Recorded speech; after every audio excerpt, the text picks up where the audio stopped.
Between June 1950 and June 1951, the Korean peninsula changes hands several times. Barely a month after crossing the 38th parallel, the North Koreans have taken over all of South Korea except for the small United Nations bastion of Busan. As more and more UN allied troops arrive, the tide begins to turn. Seoul, South Korea's capital, is retaken and a UN-controlled corridor is opened between Seoul and Busan, cutting off North Korea's supply lines. The North Koreans lose all their gains and the war is back to square one, the 38th parallel.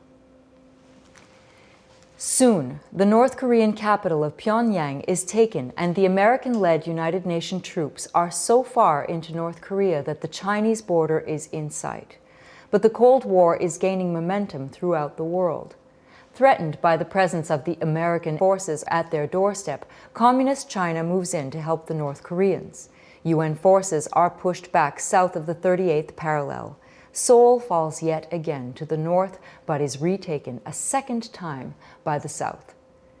In March 1951, things slowly grind to a halt. Most Canadians arrive then, during the stalemate, causing some frustration amongst the men. In Korea, we took up our positions, and that's where we stayed. We advanced a little now and then, but never enough to gain much ground. They established what is called a static front, meaning that the front remained constant. They did not advance either way. The enemy did not advance, and we did not advance. And our duties were primarily to maintain a line. We stayed there. We never advanced. We got kind of annoyed, asking one another if they were making fun of us, and if we were really at war.